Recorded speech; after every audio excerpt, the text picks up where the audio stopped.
प्रिय विद्यार्थियों, मैं हूं डॉक्टर रामनारायण मीणा। राजकीय महाविद्यालय बस्सी के बी पार्ट सेकंड के इस यूट्यूब चैनल में आप सभी का मैं एक बार पुनः स्वागत करता हूं। विद्यार्थियों, समष्टि अर्थशास्त्र का एक महत्वपूर्ण चैप्टर हम पिछले दिनों से पढ़ रहे हैं। समष्टि अर्थशास्त्र के अंतर्गत classical model of output and employment का हम पिछले 2 वीडियो से अध्ययन कर रहे हैं। पिछले वीडियो में मैंने बताया था कि क्लासिकल आय और रोजगार का सिद्धांत पूर्ण प्रतियोगिता,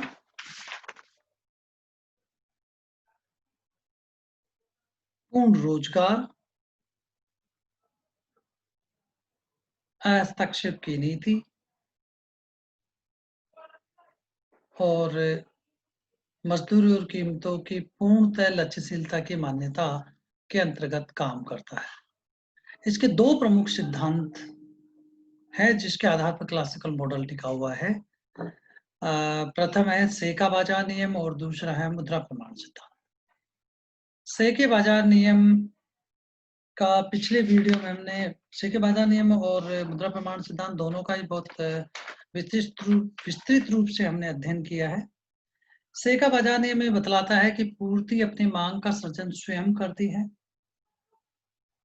इस कारण अर्थव्यवस्था में अति उत्पादन और प्रोडक्शन मिथ्या मात्र है, मतलब और प्रोडक्शन की अवस्था नहीं होती है। इसको मूलतः इस प्रकार से कह सकते हैं कि अर्थव्यवस्था में उत्पादन के उपभोग और निवेश के लिए पर्याप्त मांग है। इसके पीछे से का मानना है कि मुद्रा केवल विनिमय का माध्यम का काम करती है, स्वयं अनफर्टाइल है, अनुत्पादक है।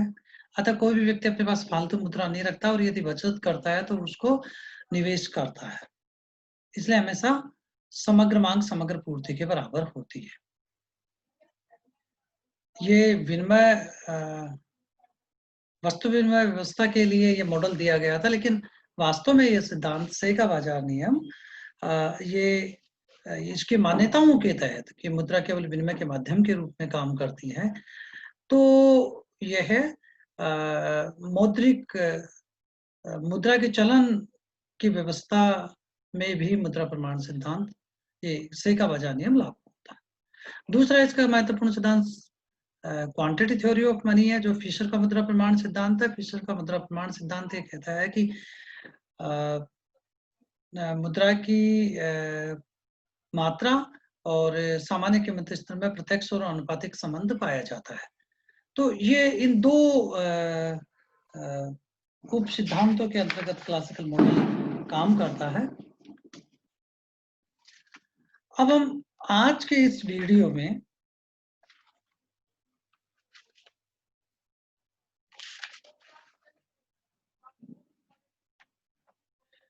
प्रतिष्ठित अर्थ प्रणाली में अर्थव्यवस्था के 5 भागों में विभाजित करके और इसका हम अध्ययन करेंगे।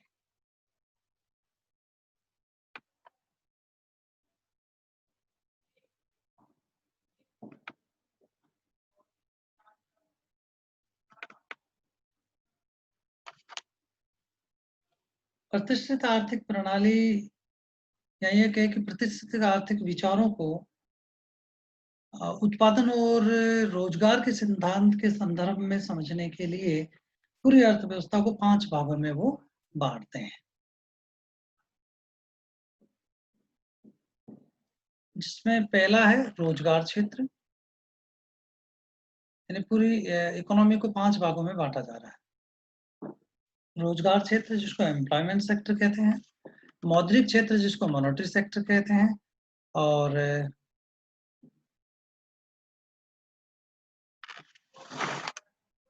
रियल सेक्टर का बचत और निवेश सेक्टर है। 4 और 5 क्रमशः सरकारी क्षेत्र और विदेशी क्षेत्र है। अब हम प्रतिष्ठित आर्थिक प्रणाली में अर्थव्यवस्था के रोजगार, उत्पादन व रोजगार क्षेत्र का अध्ययन यहाँ पे करेंगे। पहला हम देखें कि उत्पादन क्षेत्र यानी प्रोडक्शन सेक्टर किस प्रकार से काम करता है। सबसे पहले हमें ये देखना है कि उत्पादन फलन कहते किसे हैं। तो देखिए, अल्पकालीन उत्पादन फलन में पूंजी को स्थिर रख करके, यानी यूँ कहें कि किसी एक साधन को स्थिर रख करके परिवर्तनशील साधन की मात्रा में परिवर्तन करके कुल उत्पत्ति पर होने वाले प्रभाव को देखा जाता है। तो यहाँ पे हम ये कह रहे हैं कि अल्पकालीन उत्पादन फलन में पूंजी को स्थिर रखकर श्रम की मात्रा को बढ़ाकर कुल पूर्ति पर प्रभाव को देखा जाता है। उत्पत्ति हास्य नियम लागू होने के कारण कुल उत्पत्ति की मात्रा श्रम को बढ़ने पर क्रमशः घटती हुई दर से बढ़ती है। यानी अल्पकालीन जो उत्पादन फलन है, इसमें उत्पत्ति हास्य नियम लागू होता है। चूंकि तीनों प्रकार की अवस्थाएं उत्पादन फलन में हो सकती है, उत्पत्ति वृद्धि नियम, उत्पत्ति क्षमता नियम और उत्पत्ति हास्य नियम। यहाँ पे अंततः जो अल्पकालीन उत्पादन फलन होता है, जिसमें एक साधन अन्य साधनों को स्थिर रख करके किसी एक साधन की मात्रा में परिवर्तन करके और परिवर्तनशील साधन की मात्रा में हुए परिवर्तन के फलस्वरूप कुल उत्पादन के विभिन्न माप, जिसमें कुल उत्पादन, सीमांत उत्पादन और औसत उत्पादन पर क्या प्रभाव होता है, उसका हम अध्ययन यहाँ पे करते हैं। तो देखिए, यहाँ पर उत्पादन फलन ये है y is the function of labor, capital, technology and other resource. यहाँ पर कैपिटल, टेक्नोलॉजी और R for research and development है, इसको कांस्टेंट रखा जा रहा है अल्पकाल में। तो अल्पकाल में पूंजी, तकनीकी और अन्य साधनों को स्थिर रखा गया है। फिर श्रम की मात्रा में वृद्धि होने पर उत्पादन के स्तर y पर क्या प्रभाव होता है, इस बात का अध्ययन किया जाता है। तो देखिए, यहाँ पर जैसे जैसे ये बताया गया है कि ये ऊपर वाला एरो बढ़ने का निशान है और नीचे वाला एरो घटने का निशान है। तो यहाँ पर एल में वृद्धि करने पर, यानी जैसे जैसे श्रम की मात्रा एल में वृद्धि करते हैं, श्रम की मात्रा में वृद्धि करते हैं, वैसे वैसे उत्पादन का स्तर बढ़ता है। परंतु इसका प्रथम क्रम का जब अवकलन करते हैं तो d/dl इज ग्रेटर देन 0, यानी जैसे जैसे उत्पादन बढ़ाते हैं, जैसे जैसे श्रम की मात्रा बढ़ाते हैं तो उत्पादन भी बढ़ता है। ये प्रथम क्रम का अवकलज उत्पादन फलन का वो 0 से ज्यादा है।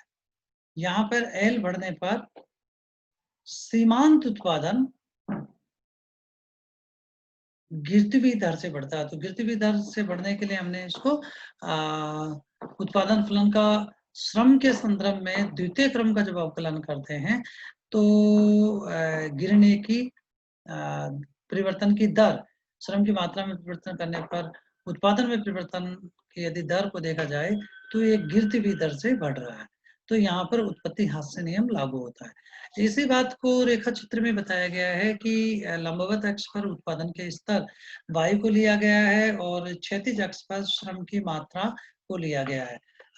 ये जो y is the function of labour, capital and technology, ये फलन है, वो इन दोनों चरों के बीच में एक संबंध को बता रहा है कि देखिए, यहाँ पहले बढ़ती हुई दर से बढ़ रहा है, फिर इसके बाद में घटती हुई दर से बढ़ रहा है, एक लेवल के बाद में ये मैक्सिमम हो जाता है और इसके बाद में यदि उत्पादन को जारी रखा जाता है तो उत्पत्ति में श्रम की मात्रा में वृद्धि करने पर कुल उत्पादन बढ़ने के बजाय घटता है। तो ये उत्पादन की तृतीय अवस्था है। प्रथम अवस्था में बढ़ती हुई दर से बढ़ता है श्रम का औसत और सीमांत उत्पादन।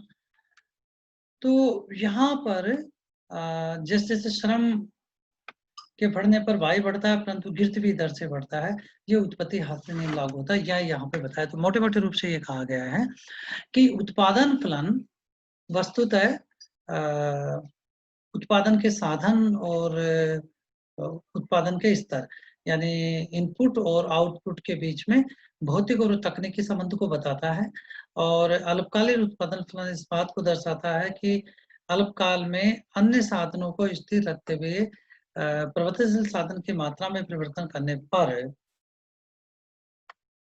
उत्पादन, जैसे जैसे श्रम की मात्रा में वृद्धि करते हैं तो उत्पादन भी बढ़ता है, परंतु गिरती हुई दर से बढ़ता है। तो यहाँ पर उत्पत्ति आवृत्ति नियम है, ये बताया लागू होता है, ये बताया गया। इसका मतलब ये हुआ कि marginal production of labor is greater than 0, but the second order differentiation of the production function is less than 1. तो देखिए यहाँ पर dy/dl तो मार्जिनल प्रोडक्शन ऑफ लेबर है। मार्जिनल प्रोडक्शन ऑफ लेबर क्या होता है? श्रम की एक इकाई यानी साधन श्रम की एक इकाई बढ़ाने पर कुल उत्पादन में कितना अतिरिक्त परिवर्तन होता है, उसको सीमांत भौतिक प्रोडक्ट उत्पादन ऑफ लेबर के नाम से जानते हैं। तो मार्जिनल प्रोडक्शन ऑफ लेबर को हम डिफाइन कर सकते हैं कि ये marginal change in Y due to change in L, श्रम की एक अतिरिक्त मात्रा बढ़ाने पर कुल उत्पादन के स्तर में क्या अतिरिक्त परिवर्तन आया, ये सीमांत उत्पादन कहलाता है। जैसे मान लीजिए कि श्रम की मात्रा 4 है और उत्पादन 80 है, 80, और यदि श्रम की एक अतिरिक्त मात्रा बढ़ाते हैं डेल्टा एल इक्वल टू 1, तो कुल उत्पादन 80 से बढ़कर के 80 से बढ़कर के और 95 हो जाता है। तो इसका मतलब ये हुआ है कि श्रम की एक अतिरिक्त इकाई बढ़ाने पर कुल उत्पादन में होने वाला अतिरिक्त परिवर्तन 15 के बराबर है। तो यहाँ पर 15 श्रम का सीमांत उत्पादन है। अब उत्पादन फलन का यदि द्वितीय क्रम का अवकलन किया जाए तो ये लेस देन 1 होता है। इसका मतलब यह है कि उत्पादन गिरती हुई दर से बढ़ रहा है।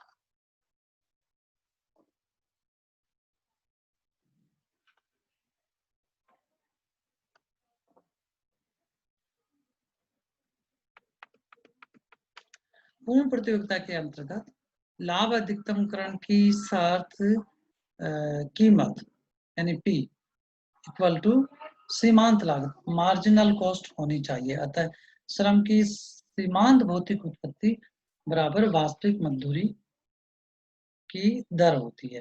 तो यदि हम इस रूप में देखें तो एक सूत्र हमें मिलता है कि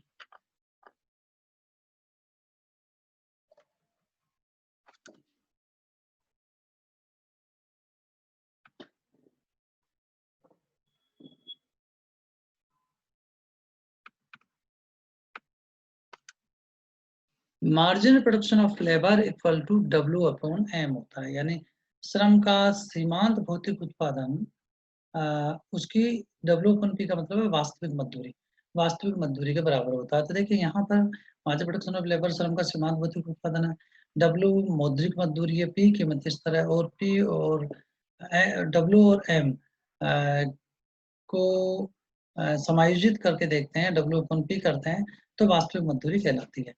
तो यहाँ पर मार्जिनल प्रोडक्शन ऑफ लेबर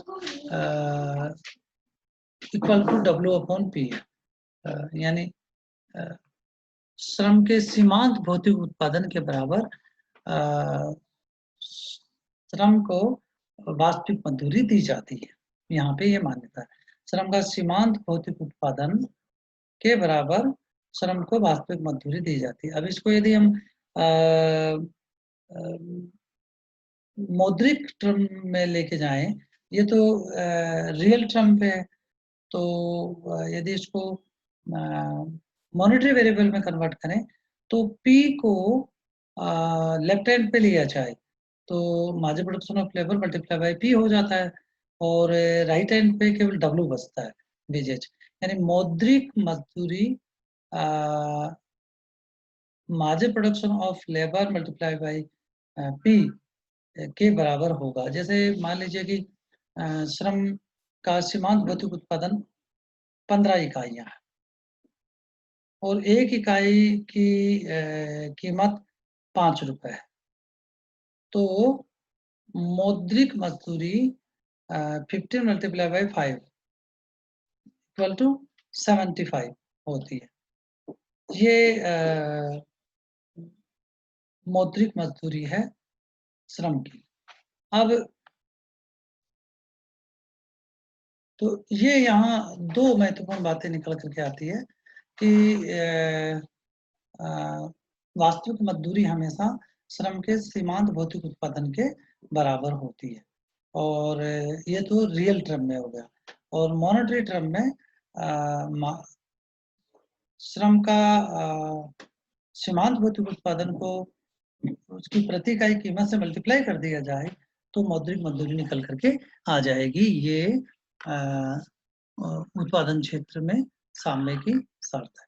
अब आप देखिए श्रम बाजार में साम्य की क्या शर्त है और श्रम बाजार में कौन कौन से वेरिएबल है और उसके निर्धारक तत्व कौन कौन से हैं, ये हम देखना यहाँ पे चाहते हैं।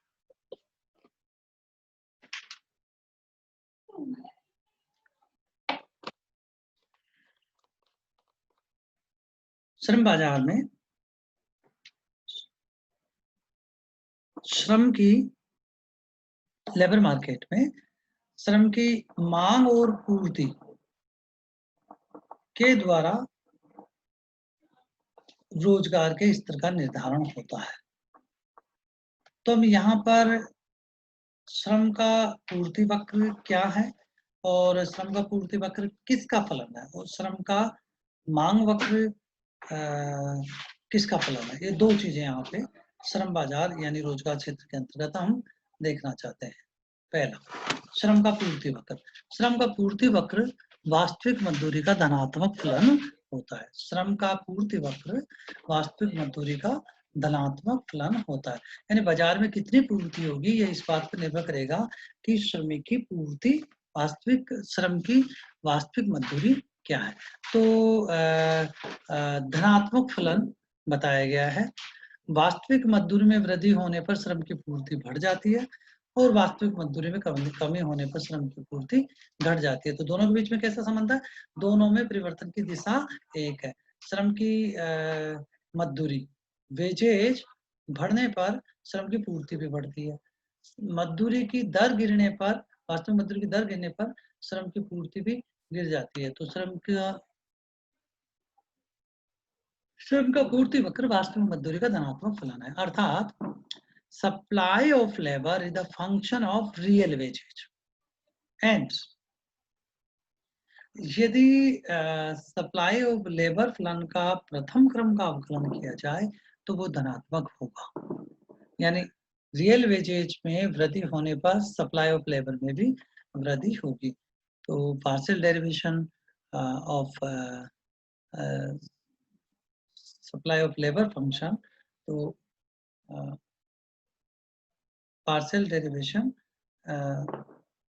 SL by partial derivation W upon P and that is greater than 0। तो वास्तविक मजदूरी में वृद्धि होने पर श्रम की पूर्ति भी बढ़ती है, वास्तविक मजदूरी में कमी होने पर श्रम की पूर्ति भी घट जाती है। पहला फंक्शन है, यानी श्रम की पूर्ति वक्र किसका फलन है? वास्तविक मजदूरी का। और कैसा फलन है? धनात्मक फलन है।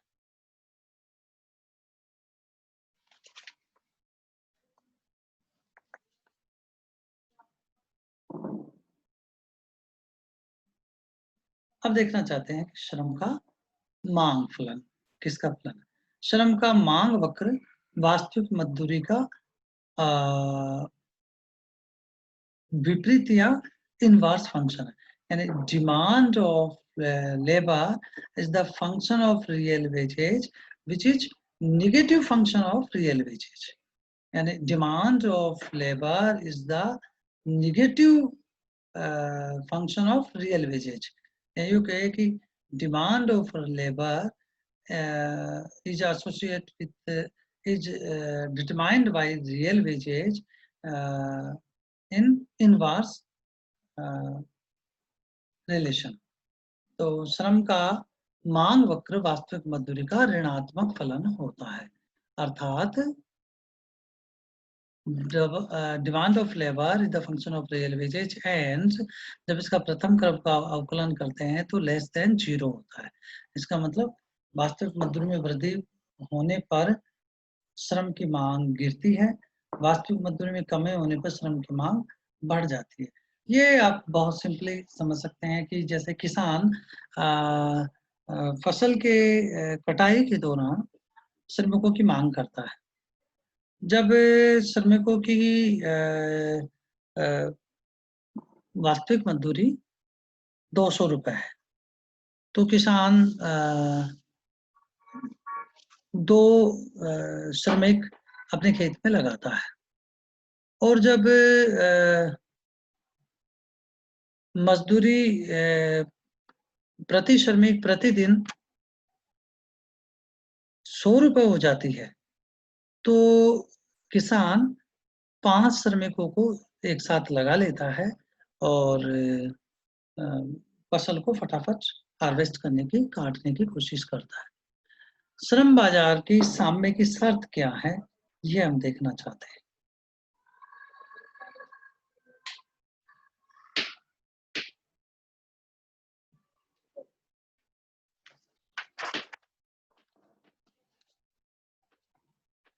श्रम बाजार में साम्य की शर्त है श्रम का मांग फलन श्रम के पूर्ति फलन वास्तविक मजदूरी पर बराबर होते हैं।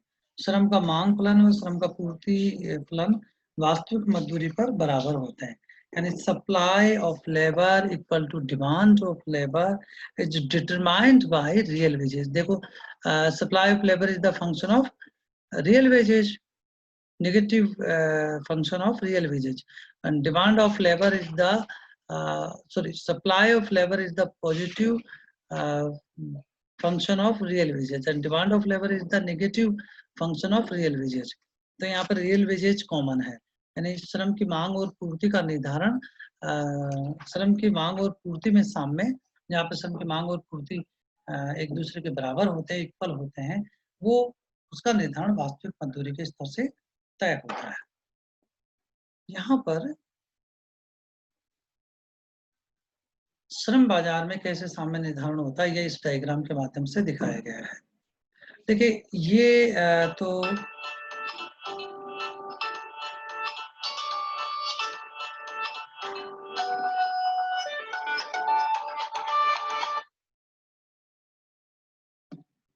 देखिए डिमांड ऑफ लेबर ये ऋणात्मक फलन है वास्तविक मजदूरी का और सप्लाई ऑफ लेबर ये धनात्मक फलन है वास्तविक मजदूरी का।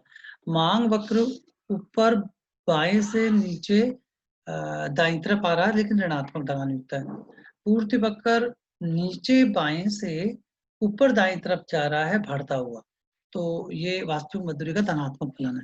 जहां पर श्रम की मांग और पूर्ति बराबर होते हैं वहां पर श्रम की मांग और पूर्ति में साम्य स्थापित होता है।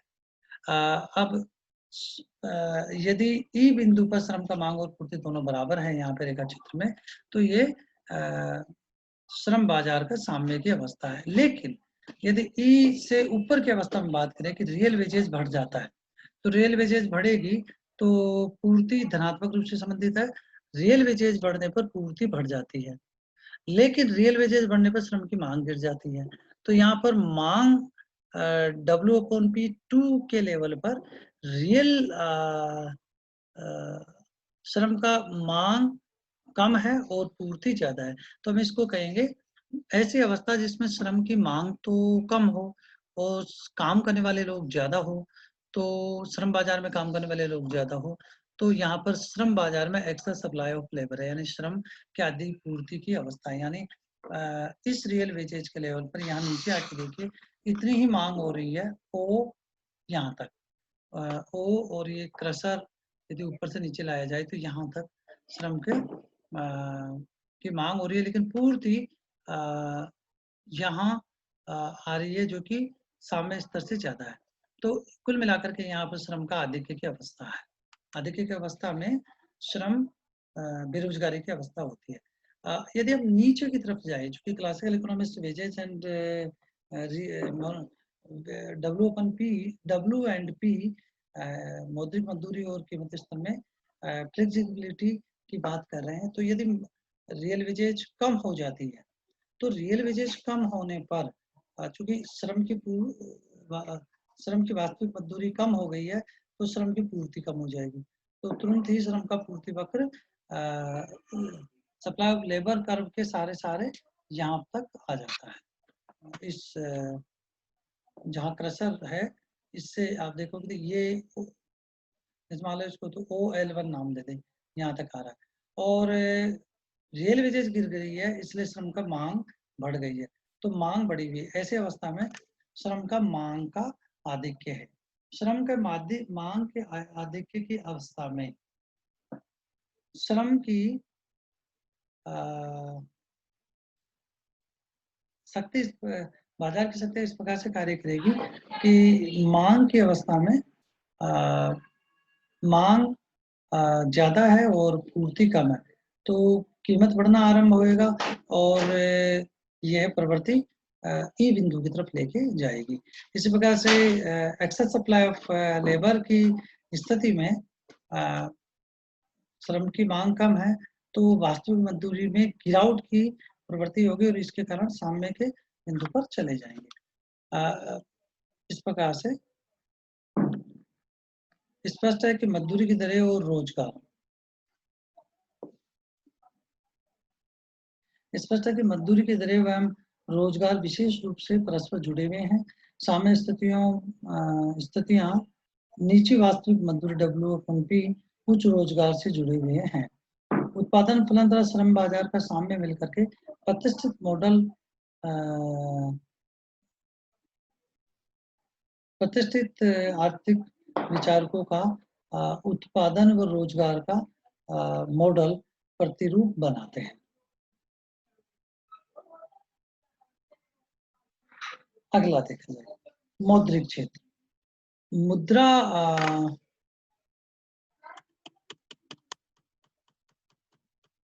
मौद्रिक क्षेत्र ये इसका द्वितीय क्षेत्र है। मनी मार्केट इक्विलिब्रियम, मुद्रा बाजार में साम्य money supply equal to money demand पर तय होता है। मुद्रा की पूर्ति मनी सप्लाई MV है तब मुद्रा की मांग PT है या PY है। यहाँ पर B तथा T मुद्रा प्रमाण सिद्धांत में B तथा T कांस्टेंट है, अतः मुद्रा की पूर्ति एक आयताकार अतिंद्र बन जाती है। किसी दिए हुए उत्पादन स्तर पर मुद्रा की पूर्ति बढ़ाने पर मुद्रा पूर्ति वक्र MV2 होता है और फलतः कीमत स्तर प्रत्यक्ष व आनुपातिक रूप से बढ़ जाते हैं।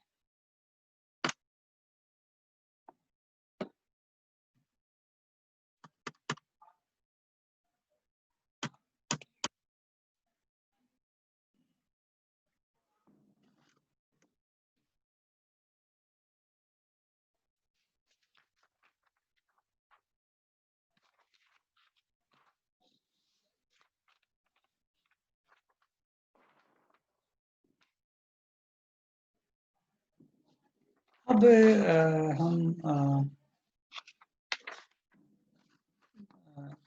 संपूर्ण प्रतिष्ठित मॉडल का अध्ययन करेंगे जो अगले वीडियो में मैं आपके साथ शेयर करूंगा।